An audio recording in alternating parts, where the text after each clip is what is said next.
I think it's a blessing for people not to get funded when they're doing this kind of stuff. Rather than they do get funded, they actually do tend to convince someone somewhere to give them the money, and then they go through 4-6 years of hell, and then they see, oh my god, I didn't realize, my 6 years of my life has gone to waste. Why am I so unlucky? Why are so many other companies successful? Why is it? It's like then they go into self-flogging and self-pitying and whatnot. It's just surround yourself with great people, high quality investors, high quality advisors, and they will tell you the reality, right? If you're off, they will tell you. But if you keep drinking your own Kool-Aid and you're like, these guys are wrong, I will show them. Well, yeah, sometimes it happens that people are wrong, but how likely, if they are good people, they're all wrong and you're the only one right?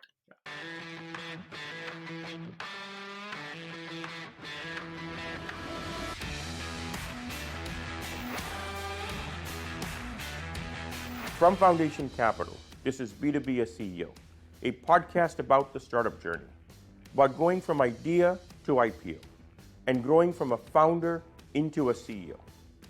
On each episode, I speak with notable CEOs and founders and get their stories about what it took to build a company of scale and become a leader in the enterprise. I'm Ashu Garg, a general partner at Foundation Capital. Today, I'm thrilled to welcome Mohit Aron back to the B2B as CEO podcast for the second time. As the founder of Cohesity and the co-founder of Nutanix, Mohit is a titan in the worlds of both enterprise go-to-market and infrastructure software. With two widely successful companies under his belt, he's a true expert when it comes to building enterprise software businesses from the ground up. In our conversation, Mohit shares his proven frameworks for validating startup ideas. He reveals hard-learned lessons from starting Nutanix and Cohesity with real-world examples that bring his advice to life. We explore product-market fit, what it really looks like in practice, as well as how to build a team and manage performance in a high-growth startup.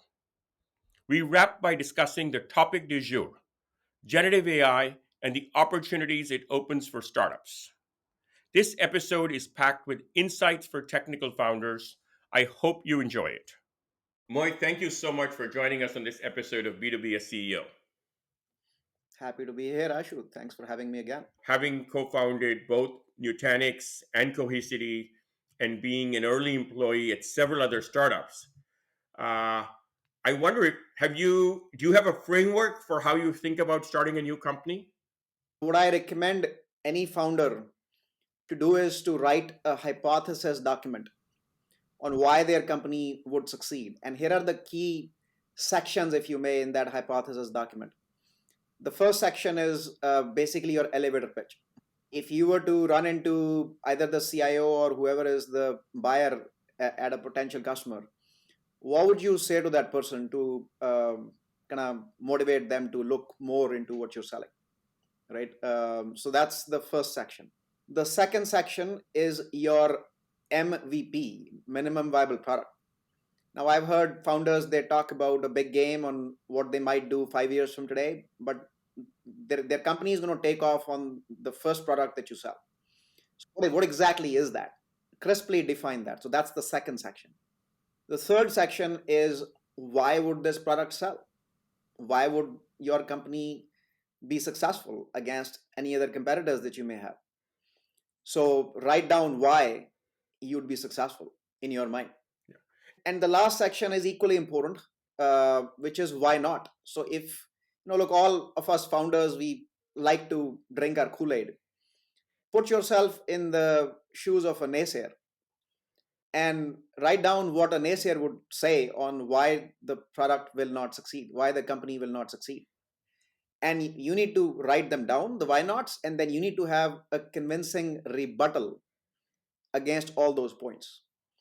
If you build this hypothesis document and you're honest, intellectually honest, I can nearly guarantee that your company will be a success. I do have a checklist of things that I consult that inform the whys and the why nots. For instance, is the company operating in a big TAM? You probably don't want to do a company in a small TAM. Is the company, addressing an immediate key pain point? I mean, is it a aspirin or a vitamin? Vitamins are good to have. Aspirin is a must have.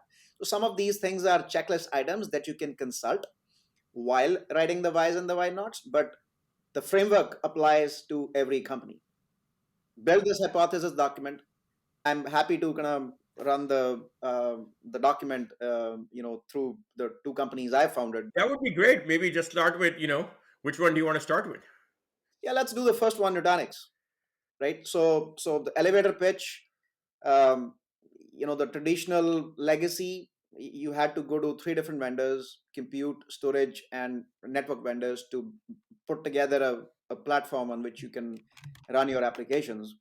And Nutanix came by, with a platform that collapses all of these.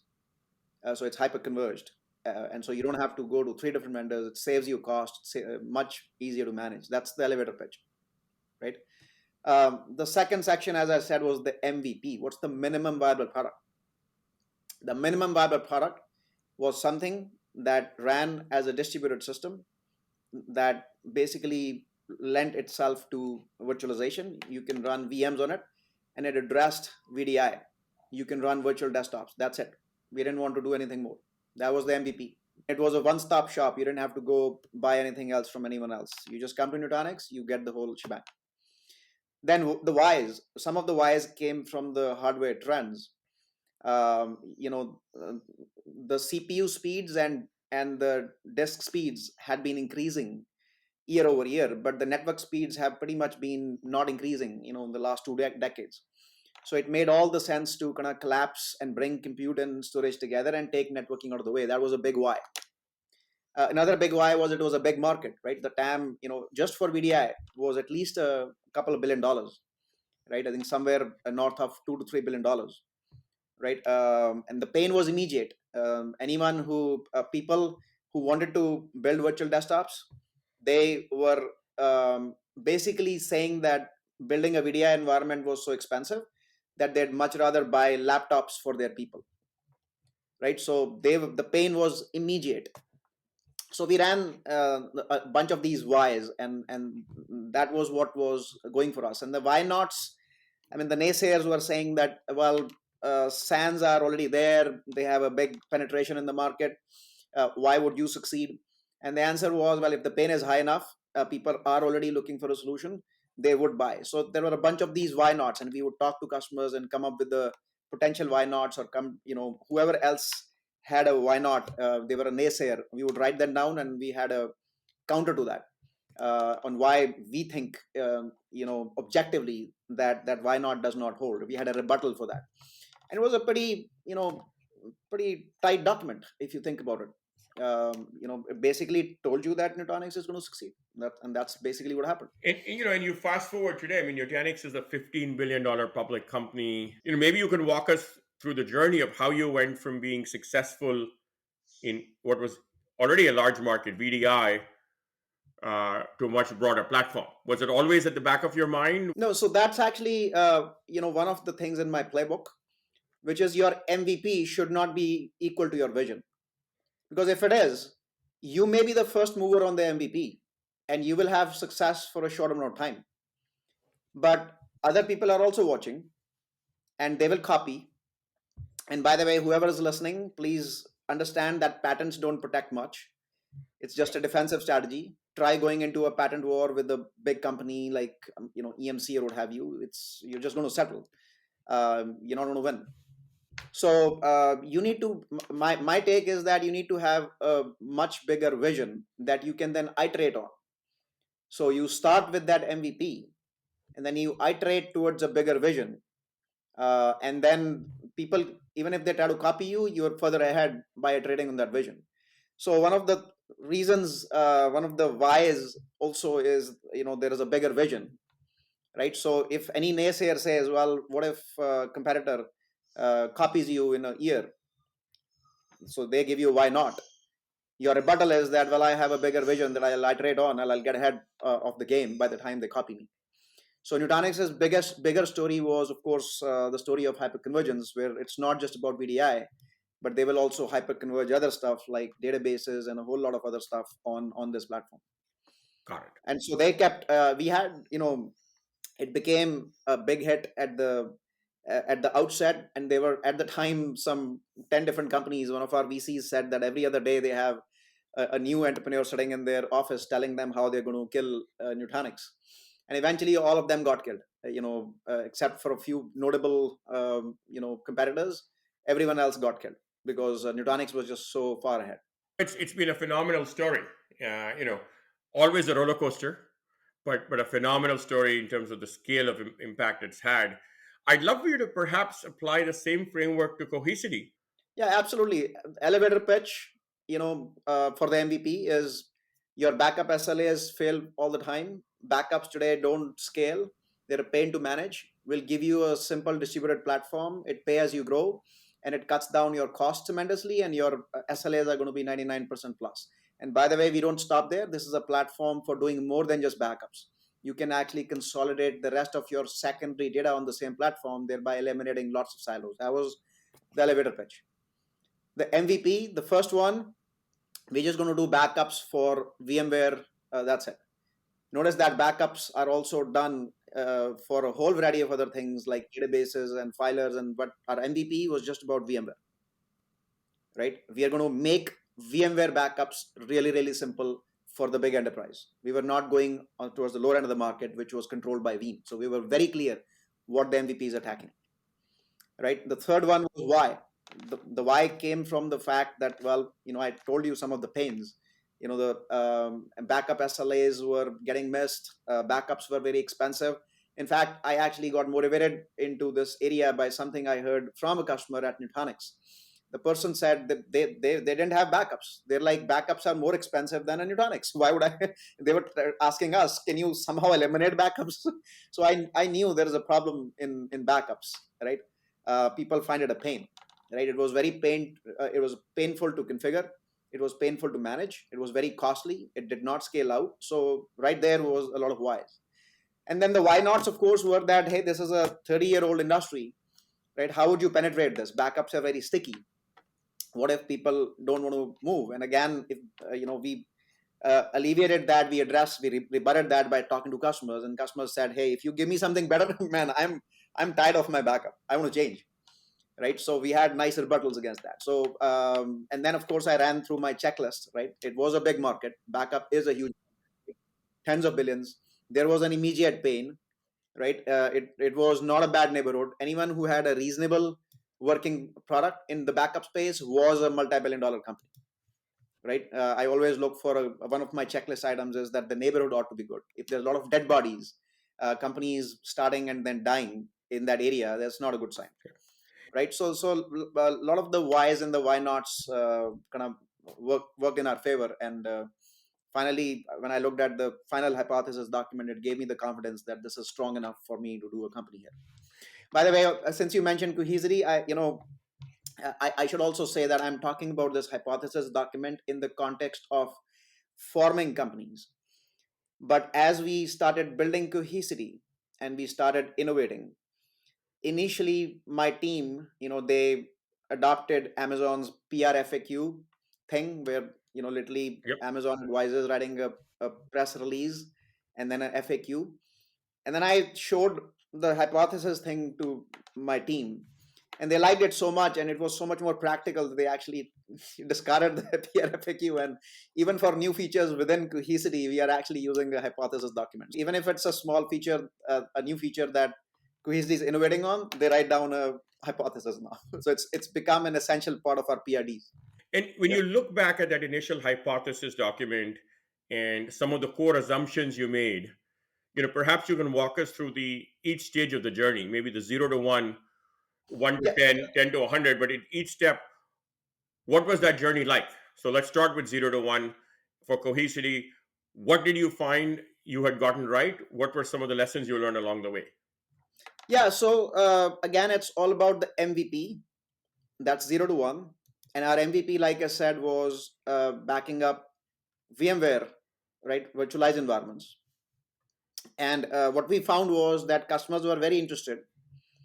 Now we missed adding a few features to the MVP, and that didn't mean that we weren't able to sell, but definitely we weren't able to sell enough.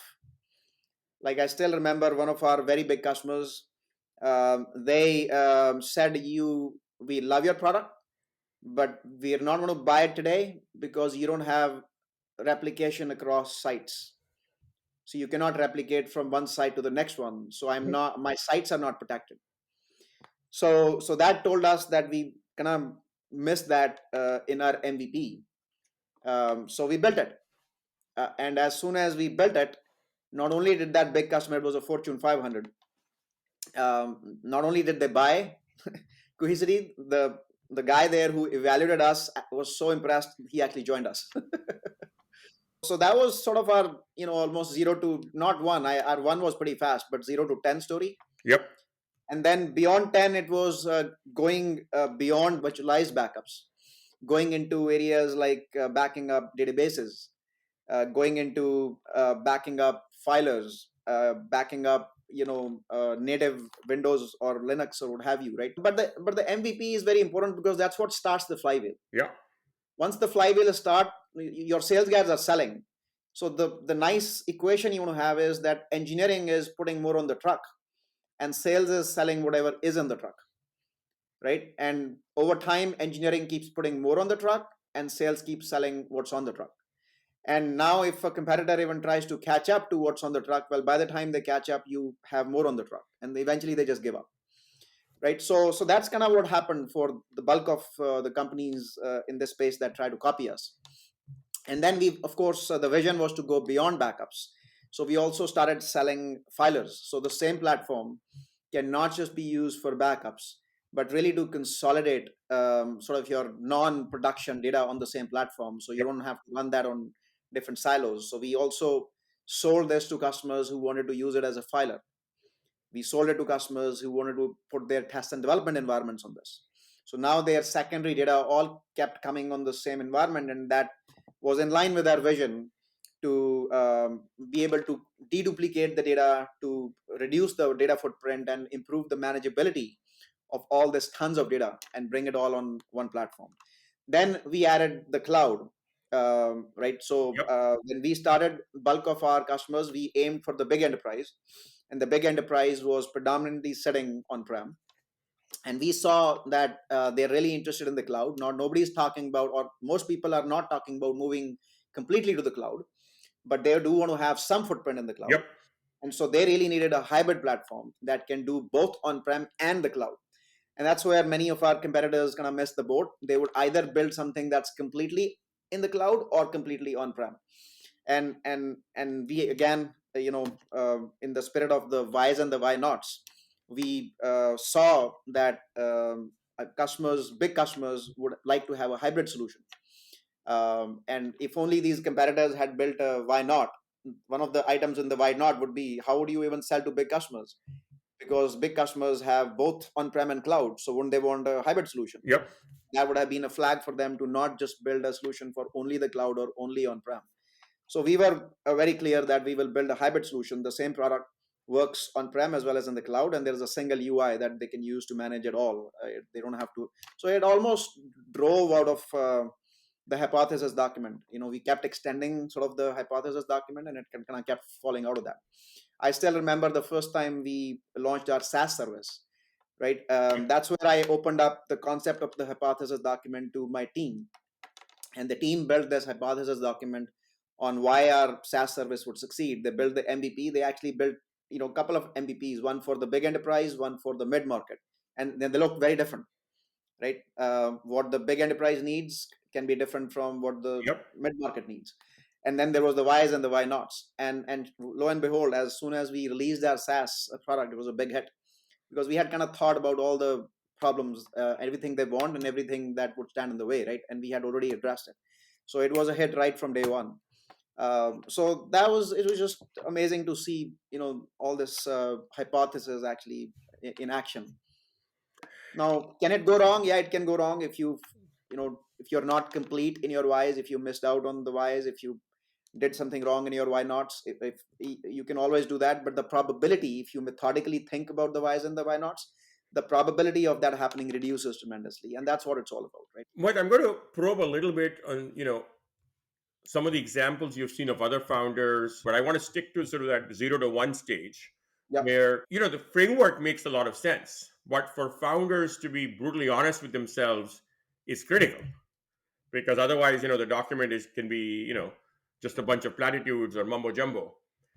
So, what advice do you have for founders who are evaluating these markets? My advice would be that if you don't believe you can be brutally honest on yourself, then ask others to look at your hypothesis document. That's actually one of the other values of having a written hypothesis document, because then you can share it with your advisors, your well wishers, your VCs or potential VCs, and they can be brutally honest for you, right? The worst thing that can happen to a company is if the customers out there are brutally honest on you after you've built the product.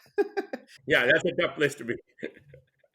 Right, so you might as well have, if you can't be brutally honest, intellectually honest with yourself, then show the hypothesis document to people who will do that for you. And believe me, feedback is a gift. These guys are actually doing you a favor. They're preventing tons and tons of years of frustration later on by being honest, right? So thank them for that.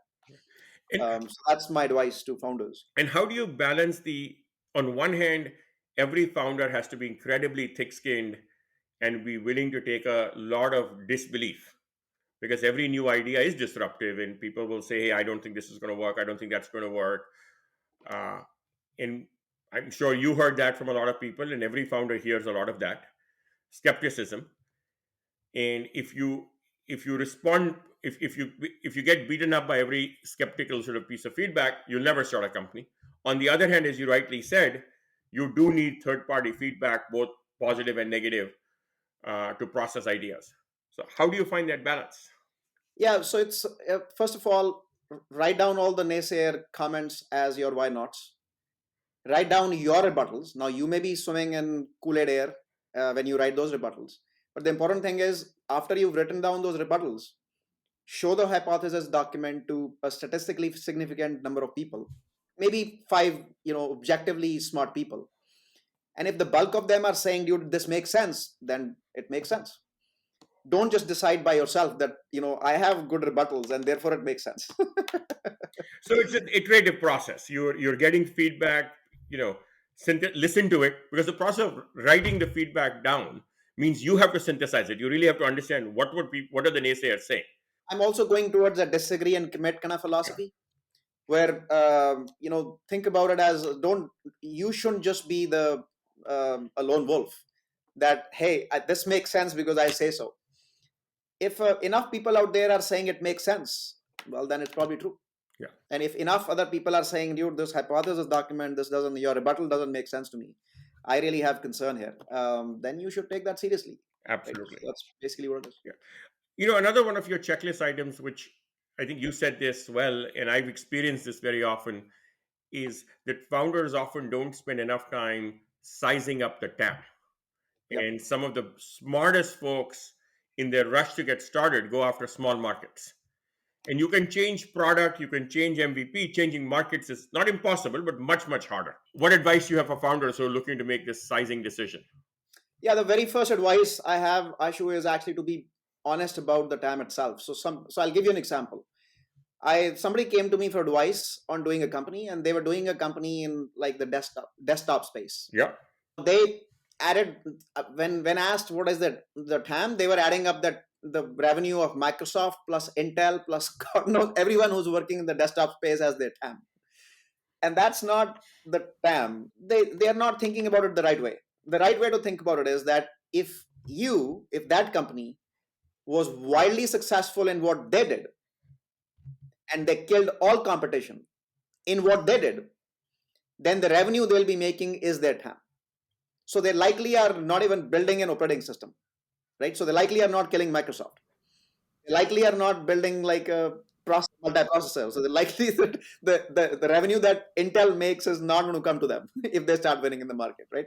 So when you win the market, you have to ask what revenue is coming to you. And if you are so wildly successful that every revenue of that sort comes to you and doesn't go to your competitors, then the revenue you'll be making is your TAM. So you got to be honest about that. That's your real TAM, and that TAM ought to be big. In some sense, it's a bottoms up calculation to say in the fullness of time, what is the price per user you can charge? What are the number of users? If it's a user based pricing, sometimes it's consumption based pricing, like different units. What's the unit of pricing? What's the price per unit? How many units can the market have over time? Doesn't have to be today, but it can't also be 100 years later, maybe in 5 years or 10 years. And when you multiply those two numbers and are really practical about how reasonable those numbers are, that's the tap. Like that bottom up number, and really getting crisp about those numbers and being realistic about what those can be over time. And you can get hints from, if there is a similar product, maybe it's a legacy product but it's similar, you can take hints from that, how much they're charging. So maybe it's a legacy product, maybe it's expensive, and maybe your innovation is to actually cut the cost down by, let's say, 50%. So whatever that company is making and whatever number of customers they have, right, you can sort of assume that you'll have probably that many customers given enough time. And since you're going to cut the cost by half, well, you'll make half the revenue. And so you can do this for a number of your competitors, add it all up, and that's probably your TAM. The point is, if you have a big enough TAM, then you can get to 5-10% and still it's meaningful. Exactly. But if it's a small TAM and you get to 5-10% of a small TAM, you'll have a very hard time going up from there.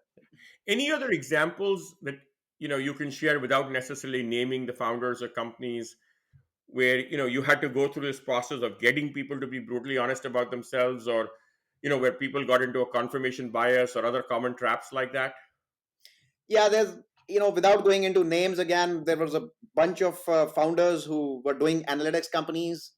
Ashu, some of them actually even came to you. I don't Yep. think you funded them, but they were doing analytics companies, and they were actually adding the TAMs of every analytics player in the market. And it's like, this is my TAM.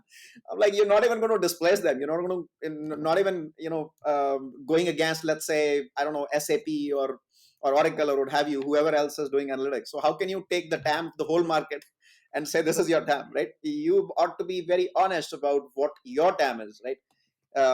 And so that was and sure enough, the company, they were projecting their TAM as very large. One thing about venture capitalists is that if you don't make a convincing case for your TAM, behind the scenes somebody else is probably going to make an even conservative call, much more conservative than what the reality is, and then based on that they'll quietly decide not to go forward. That's kind of what happened with some of these founders when they made not so great assumptions about their TAM, and they went belly up. Now, some people, they did get funded and they then went through pain. It's actually, I think it's a blessing for people not to get funded when they're doing this kind of stuff. Rather than they do get funded, they actually do tend to convince someone somewhere to give them the money, and then they go through 4-6 years of hell, and then they see, oh my god, I didn't realize, my 6 years of my life has gone to waste. Why am I so unlucky? Why are so many other companies successful? Why is it? It's like then they go into self-flogging and self-pitying and whatnot. It's just, I tell people that, look, take the time to find a high quality investor, whoever that might be. If, yes. if you're not able to find high quality investors, it's possible you still have a great idea. So I wouldn't rule it out, but there is a lot of signal in that. Surround yourself with great people, high quality investors, high quality advisors, and they will tell you the reality, right? If you're off, they will tell you. But if you keep, drinking your own Kool-Aid, and you're like, these guys are wrong, I will show them. Well, guy, I mean, yeah, sometimes it happens that people are wrong, but how likely, if they are good people, they're all wrong, and you're the only one right? No, I think that's very well said. The one other thing, Mohit, I want to press on is, because you didn't talk about it, is very often, even in large markets, you have to bring something that is truly innovative. So, how do you think about this notion of being disruptive as against incremental in your MVP? Yeah, so the way I think about it is that, let's again think of it from the perspective of a customer. So, the customer is going through some pain, and you're coming there to say that you're going to address that pain. But please understand that making the customer change is also a pain. And if the pain you're solving isn't significantly bigger than the pain the customer is going to go through to change, the customer is not going to do it.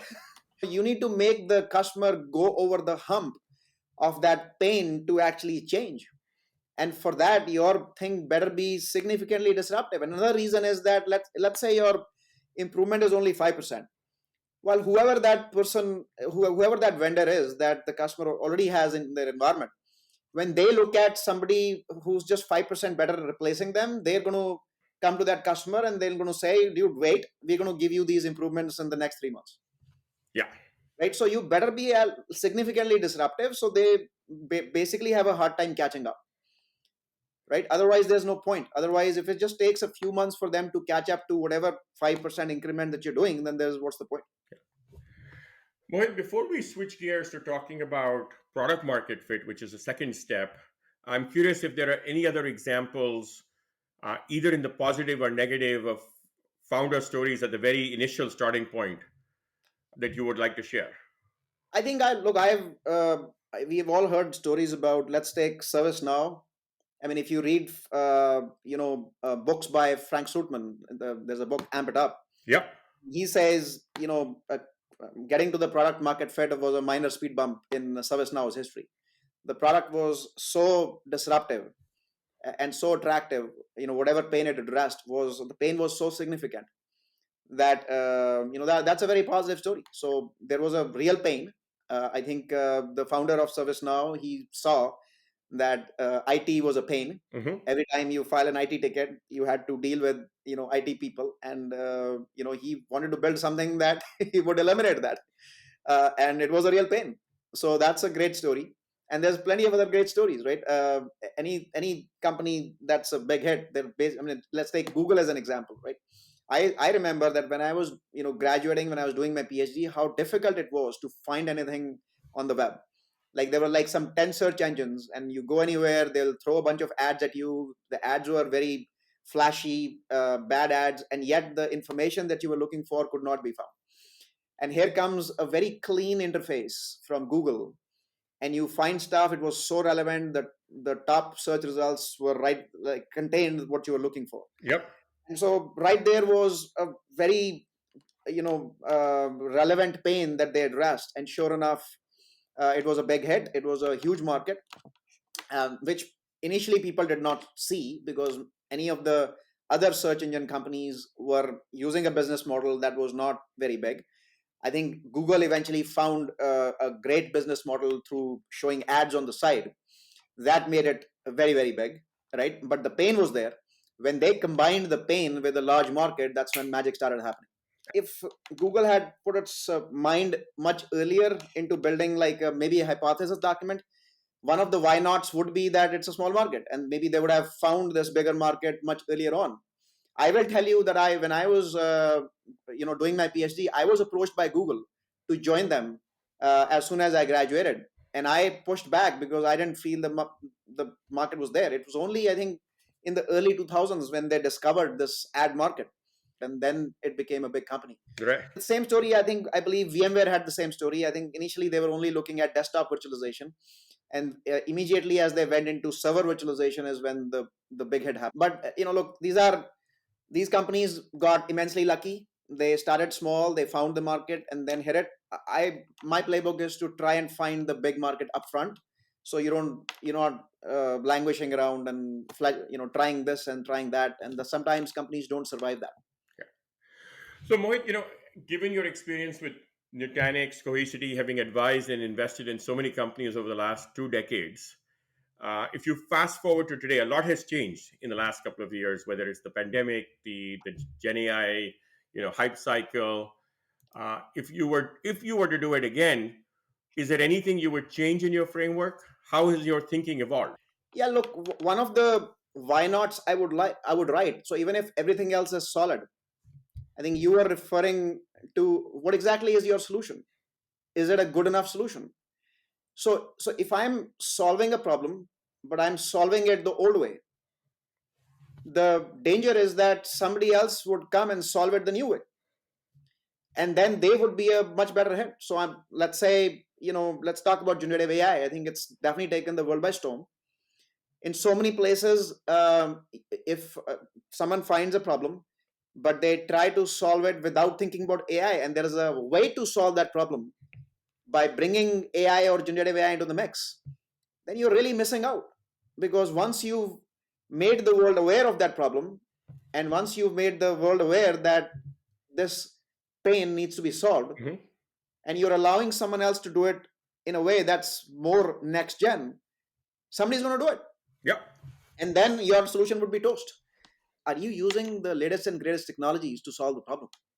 Right? Or are you using technologies from 10 plus years back? Because if you're using 10 plus year old back technology to solve a problem, okay, you may solve the problem, but then somebody else will come and up level you. And I think the thing I would add to what you're saying is when there is such a profound market shift happening, you sort of have to play that movie out and That's right. say the existing players, while you are better than what they're doing, how are they or others likely to sort of ride this new technology wave? Right. Because entire categories may become less relevant, and new categories which are small today may become 10x more relevant.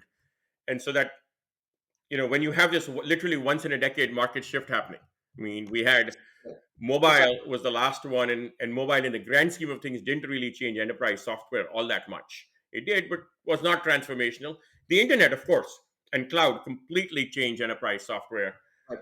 Uh, and this shift is almost as big, if not bigger. That's right. So I think you're right. If you were to ask the question that, hey, if a competitor comes and they have a mobile app for enterprise software and you don't, is it a showstopper? And I would say in most cases, maybe not. Maybe in some cases it is. But generative AI is so transformational that I'm almost hesitant to say that if somebody building a next gen company doesn't have some aspect of AI in it, you're probably missing out. Absolutely. I'm going to shift gears, Mohit, from this, the starting the first steps of the journey to really the second big step is finding product market fit. And even the word product market fit means different things to different people, and people often talk about it in very hand wavy terms. How would you define product market fit for an enterprise startup? My definition is very crisp. It is product market fit happens when an average sales guy is able to sell to an average customer without involving people in the headquarters. Now, let me explain that, right? If it's a very elite sales guy doing the sale, that is not repeatable. You can't be able to sell only through very elite salespeople. Yeah. You need to be able to hire somewhat average salespeople and be able to sell. And on the other side, your customers also can't be too elite. Yeah, elite customers might understand your whiz bang product, but is an average customer able to understand it?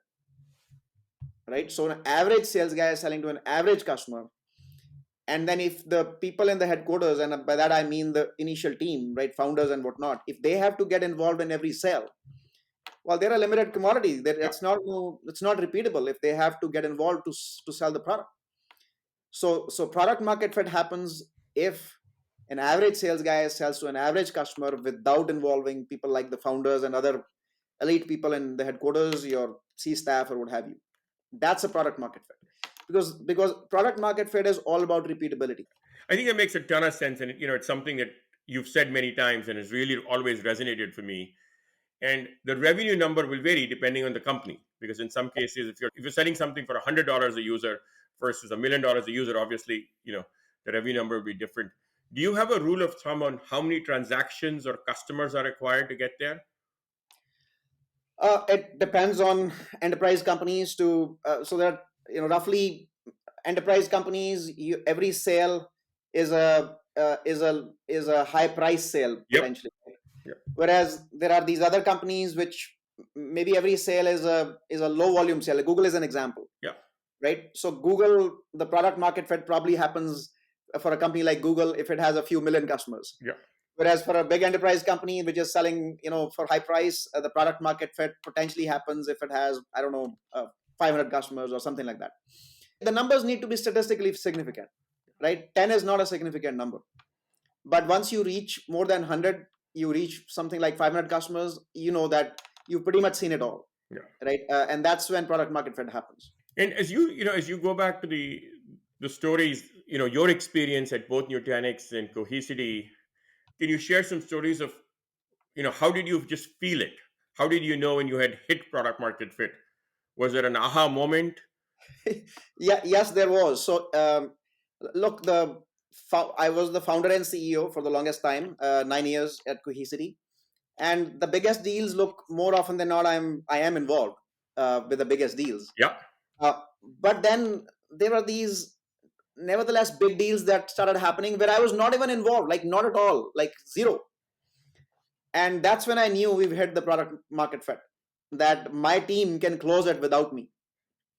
Now they'll try to up the odds by still involving me in some very important ones. But when like the Fortune 500 deals started coming, and I hadn't even spoken to the customer, that was it. That was my signal that we've achieved product market fit. And the company actually needs to operate very differently once it has achieved product market fit. So there's almost like a line in the sand, so to say. Before you reach product market fit, you're conserving cash, right? You're doing what it takes to get to the product market fit, Mm-hmm. not expand the sales force or what have you. Because heck, if you expand the sales force by a ton and every deal requires the founder, well, they can't sell, Yeah. right? You're just going to burn money. But once you reach product market fit, and the definition again is that average salespeople can sell to average customers without involving people in the headquarters, then it's all about pressing on the gas. Then it's a mistake to not press on the gas, right? Otherwise, you're just opening up to somebody else taking the market from you, because people know now that this thing sells. There is a pain here. This thing sells. They're probably going to build something like this. They're trying to copy, and if you are too slow, they will get the market that you're supposed to get. I think you've hit on something really critical and something I always struggle with. If you flip the switch too quickly, then you start churning through salespeople, because the first three or four salespeople or five salespeople worked really well because really it was the CEO selling, and you're thinking that these salespeople are selling, but you're showing up in enough of the meetings that they're running a process, and suddenly if you say, look, I'm going to go from 5 to 15 or 20, you can't duplicate yourself, and you go from having very successful salespeople to the model literally collapsing. That's right. And you start burning money because salespeople are not cheap. So every time you hire a sales guy and they're not productive, they're not selling, well, guess what? The company is paying for them. Yeah. And not only are you churning salespeople, you're actually burning money, and then your quarterly numbers start getting missed. If you doubled your sales team from one quarter to the next one, but your sales numbers are not growing, at that point your VCs are kind of asking, what the hell? Why didn't you meet your financial plan? So it becomes almost like a snowball effect, and it almost becomes like you get choked from multiple angles. So I don't, that's why I said it's literally a line that you shouldn't cross unless you're sure that you've reached product market fit, and then you can grow. But until then, be careful. I'll give you stories of Nutanix. When we hired sales teams and we expected, well, they'll probably not do anything the first quarter, and lo and behold, they did 500K the first quarter without involving us. What are some of the other lessons learned for you as you think about sort of product market fit, things that have worked for you, mistakes you have made or seen other people make? Yeah, one big mistake, and this tends to be a sensitive point because it involves people.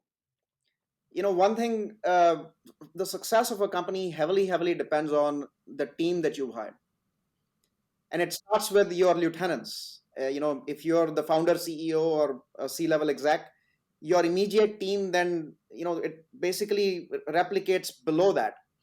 And some people have such a hard time hiring well, and if they make some mishires, they don't performance manage them out.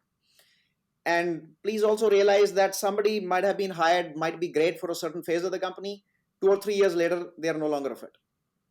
And now, if you are just trying over hard to make it work, you're just not doing anyone a favor, right? You're not doing your company a favor. You're not even doing that person a favor, because they're probably in pain too. Performance management is unfortunately one of the most important things that is needed as you are rapidly expanding and growing, especially as you reach product market fit. Remember, before product market fit, you're probably not growing as much. But if once you reach product market fit and you're growing something like 100%, like 100% means that in 3 years you've quadrupled, right? One year you doubled, the next year you've doubled again. So in 2 years you've quadrupled. At that point, a person you may have hired 2 years back, is he or she scaling? We don't know. Yep. Yeah, we don't want to make it a hire and fire culture, but after trying for 1 or 2 quarters, if they're not kind of making it, you should replace them. And the challenge a founder faces is also, sometimes from their board, because the board probably has very accomplished people, but they probably came from more mature companies where that churn isn't there, because the company isn't like, maybe the company is growing at 10-15% and they're not churning people like that. So they would even have some pushback that, hey, why the heck are you, firing people or letting go of people every 2 to 3 years? So that's something that a founder has to face. High growth company, it's just the way of life. I attended a fireside chat.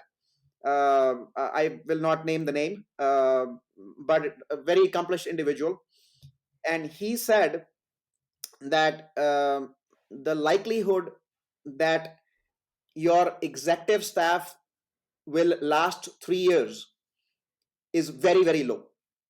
Very, very low. The probability that a given person on the executive staff will actually survive beyond 3 years is rather low. Some will, it's just statistical, but not many will.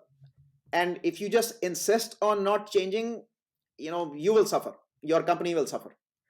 Yeah, I think well said. And part of the challenge is that it's also a small sample size problem. So if, just to pick a number, statistically 20% will survive, there's a distribution around that. So it's entirely possible that you fall on the left side of that distribution and none of them will survive. I would say, if you're intellectually honest, it's the founder's job to say, I want to step aside, but sometimes the board has to make that call. That, look, this guy is not scaling. Yeah. That this person I was talking about, he gave a very good litmus test for checking if someone needs to be replaced.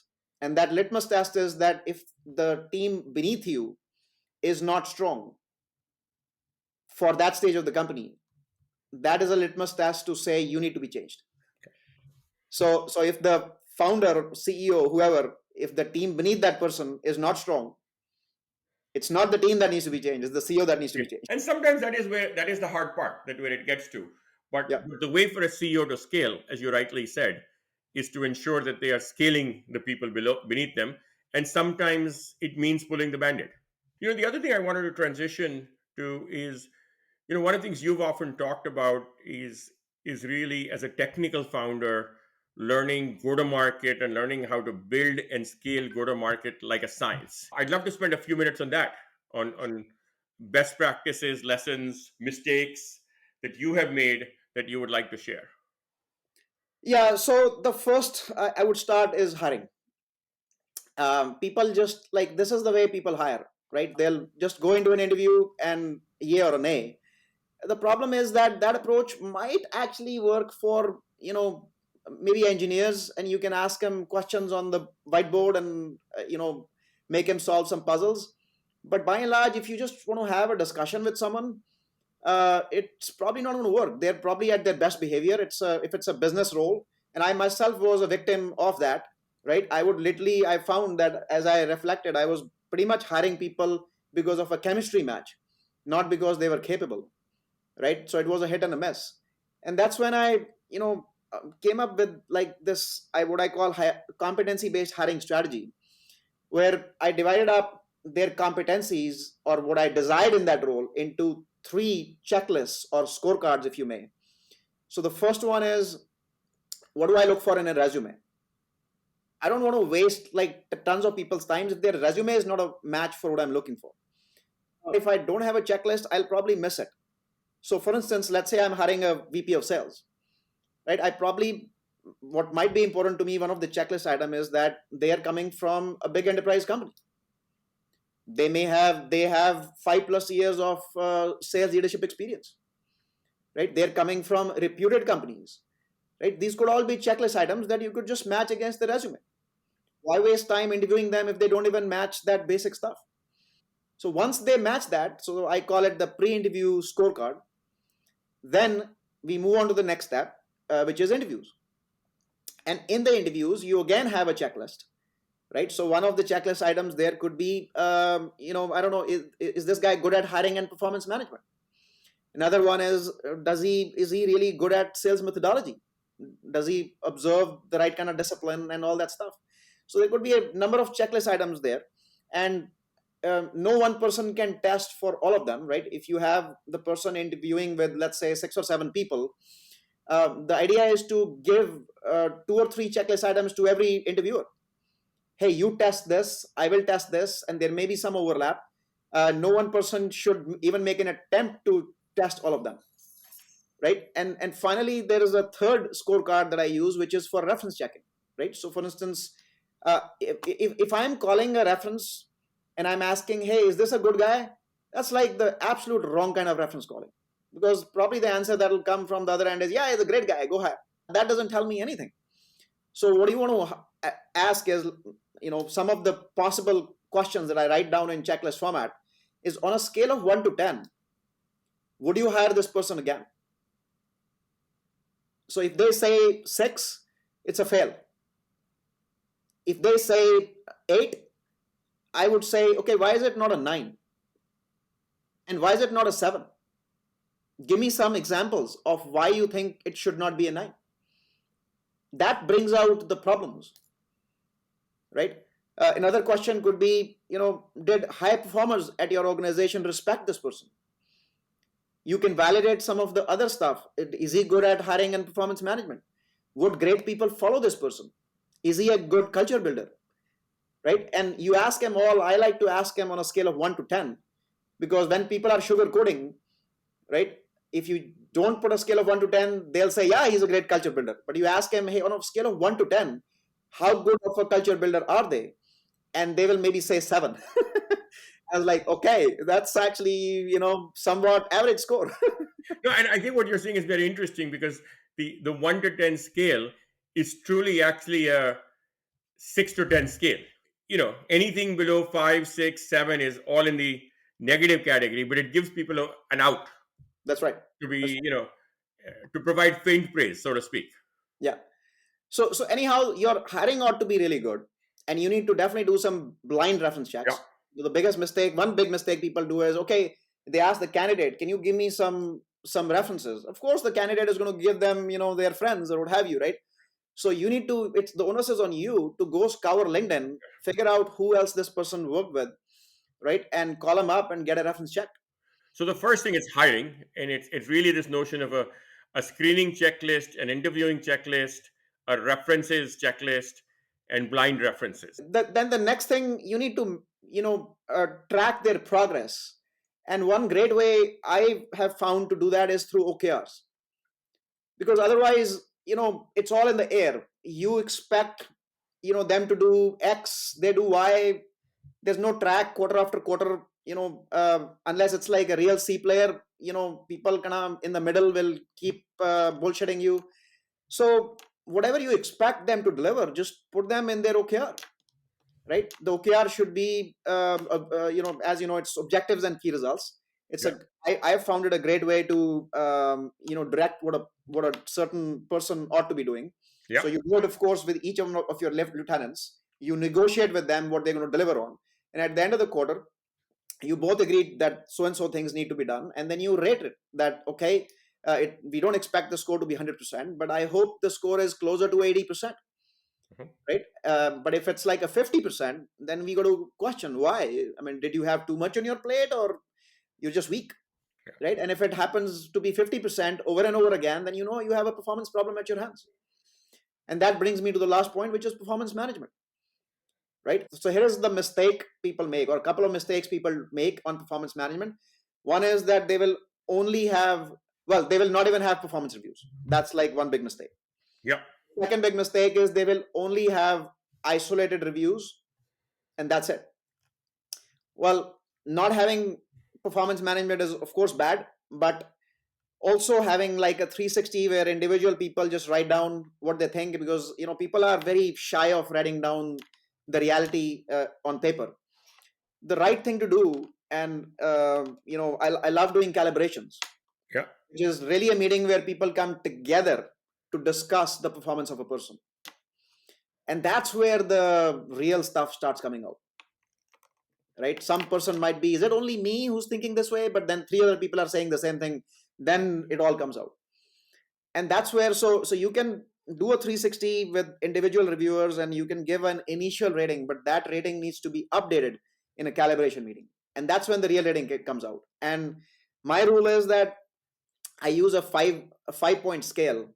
So the lowest part is basically the person is not meeting expectations, right? You can call it a C player. Mm-hmm. The one above that is the person is sometimes meeting expectations, so he's a B player. The one above that is the person meets expectations, so he's a B plus player. The fourth level is the person exceeds expectations, so he's an A player, and the final one, the fifth one, is significantly exceeds expectations, or A plus player. I want anyone B or below to be out of the company if they can't move up. And you can put a deadline. Maybe it's 1 quarter, maybe two, but definitely not more than two. Because I think Frank Slootman also says the B players are like the ultimate passengers. They are the ones who will kill the company. The C players you'll get rid of, sooner or later. But B players are the ones who probably are doing something right, but you won't hire them again. That's my litmus test for a B player.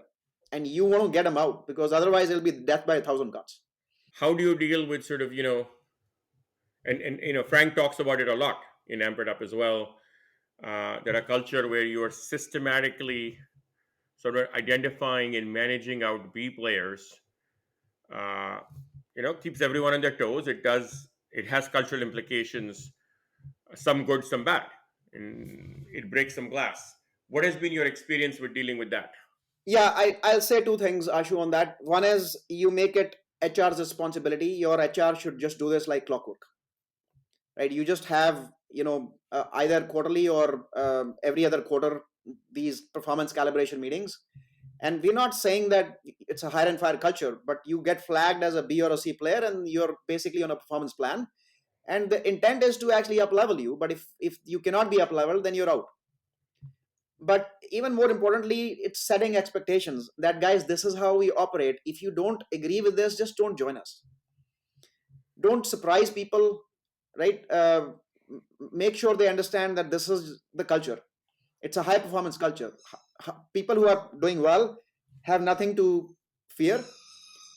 People who are not doing well will be told where they stand.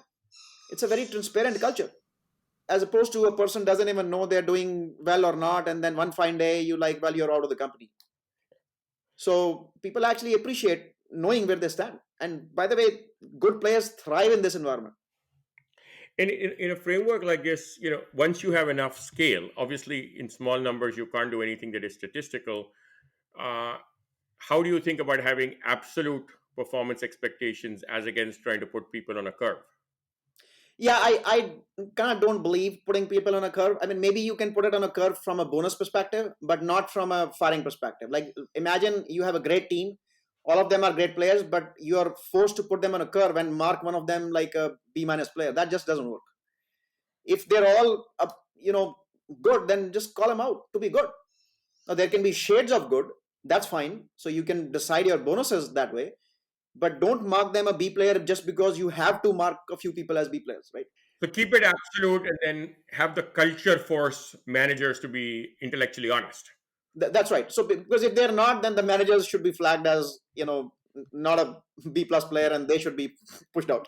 If you went back to the earliest days of founding Cohesity, if you had a time machine, you could go back almost 10 years. What advice would you give yourself? What do you know now that you wish you had known then about building an enterprise startup? Yeah, I was a technologist before I started Cohesity, and I would hire everyone. You know, I would interview everyone like a technologist, and that was one. And I, sure enough, I made enough mistakes, especially on the business front. I hired you know, some very bad hires because I did not know how to hire. So the first advice I would give to myself is be humble. You actually don't know a lot beyond technology, right? You have to learn a lot, right? And you need to learn how to hire business people. You need to learn how to build high performance processes in the company. The second thing I would say to myself is I need to start learning about sales, especially the science behind sales. How do you inspect salespeople? How do you inspect go to market? Whether go to market is doing well or not. I mean, there's a Carl Eschenbach was a board member of ours, and he said something very illuminating once. He's like, you can talk about all sorts of innovation. There's product innovation, this and that, but there's one innovation that trounces every other kind of innovation, and that is GTM innovation. So unless you understand GTM, and most technical founders don't, Yep. somebody would probably build an inferior product but a superior go to market, and they will trounce you. So start learning about some of that stuff, because if you're a technologist the rest of your life, you probably don't know that stuff, right? There's some great books you can start reading to get some knowledge, and some of it comes from experience, of course, but at least you can get a head start. Don't be foolish enough to think that just because you built a great product, it'll just sell. Absolutely. Founders who are in the ideation of pre-product phase, so even before they've started the company, and if you had to pick one insight, and we've talked about a lot of things, but if there's one thing you would want to leave them with as they embark on this journey of starting a company that you've now been on so many times, what would that one thing be? Yeah, I would say, have a bulletproof hypothesis document. Keep updating that document as you, I mean, no matter how good you are, the hypothesis document, you probably have limited touch points before you start the company. So you will discover more about your product as time goes along. So keep updating that and make sure that you're always kosher. The why nots, you always have a great response for the why nots, right? Otherwise, you probably need to enhance the product in some ways so that you can address the why not. So always have a hypothesis document that is updated in real time. I would definitely advise that. And I would say one more advice I will give to people is that eventually repeatability comes from processes, right? So systematize stuff. So I like to give this analogy. It's the same people, Ashu, you and I both grew up in India. Yeah. It's the same people who drive badly in India and come here to the US and they drive well. Yeah. What's different? It's clearly not the people, it's the system, it's the traffic system. So if you build the right systems in your company, the desirable outcomes happen by themselves. So if you build the right hiring system in the company, your hiring will get better. If you build the right performance management system Yep. in the company, your performance management will get better. If you build the right sales systems in the company, your sales will get better. So think systems, don't think individual people. Exactly. No, I think that's very well said. Mohit, I'm going to switch gears to another topic now, and switch away from your experience looking back and sort of look forward again and say, we talked briefly about generative AI. Uh, it's a very unique time in technology broadly. It's a unique, you know, you and I both saw this early in our careers. Is the last time we saw something this disruptive with the internet and the start of the cloud. Given what's going on in the world around us, what are you most excited about? What are the big things in enterprise technology that really get you feeling like, hey, this is why the world will be different over the next 3 to 5 years?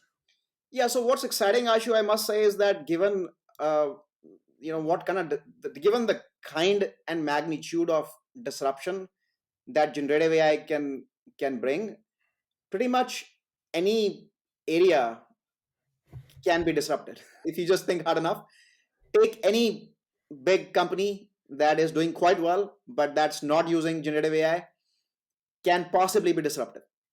So that's the exciting part, right? So if there are founders out there looking to do new ideas, not only should you think about ideas that go beyond generative AI, that don't even involve generative AI, but try to marry it to generative AI, and you may be able to bring a huge disruption, right? So that's very exciting. That pretty much anything you can think of, from anywhere from an HR company to an insurance company, right? You marry generative AI to it, and you can think how disruptive it can be. As we were talking about sort of, you know, making the transition from being a technical co-founder to being a CEO and learning all the business aspects, are there one or two resources, books, podcasts, newsletters that you would recommend to other founders? Yeah, there's lots of great material. I will do injustice if I only recommend a few, but I will only recommend a few. So I think Frank Slutman book I already mentioned, Amp It Up. That's a great book, phenomenal book. To learn sales, there's another phenomenal book from the author John McMahon. The book's name is The Qualified Sales Leader. Right, that I think people should see. To hire well, there is a book called Who. It's a book on hiring. Right, there's a great book from Amazon. I think it's called Working Backwards. Absolutely phenomenal, absolutely phenomenal. It touches hiring, it touches metrics, it touches so much more, and I can now see why Amazon is where it is today. Right, I think these are some, and there's a, I think in terms of leadership, there's tons of great books, but I think of this one, Leadership and Self Deception, and that's a great book. So I would say these are some great books that someone can start with. You clearly read a lot. I mean, that in itself is, five great books. Maybe the last parting question, given how much disruption there is, there are people who are, there's lots of naysayers about technology, lots of people who talk about the doomsday scenarios. But in that ecosystem, like, what has you most excited? I, I should, I'll just tell you a very humbling story first. I think I remember in the late '80s. I mean, I was in high school, and I remember going to meet someone. At the time, we went to Delhi, and we met some friends, and somebody came who was involved in the early computer companies. The person came from the US, and he was from one of the premier schools in India, the IITs. And I remember us asking that person that, look, the world has already invented computers. What's more to invent? What do you guys work on in computers? Right. So I think as we look back, you can only look at it a little bit humbly, that you can't even predict upfront what's coming. And that's really what excites me, that I actually don't I would not be acting humble if I were to actually predict what's coming, because the future is just so many possibilities. But yeah, immediately I see lots of possibilities that AI can bring. I'm very excited about the some of the stuff going on in, let's say, biotechnology. Right, some of the compute power, GPUs and whatnots are now being applied to nanotechnology, to biotechnology, to biology, and what that might do with all the great stuff happening with GPUs, and very large compute capacities available, web farms available. Imagine the CPU power, imagine the computations that can be done on your genome sequences, and it's just like fascinating where people can take this. We're all set for an exciting decade ahead. Well, thank you so much for joining me today, Mohit, and really appreciate all the time you spent on this. Absolutely, Ashu, it was fun. Thanks a lot. Thank you.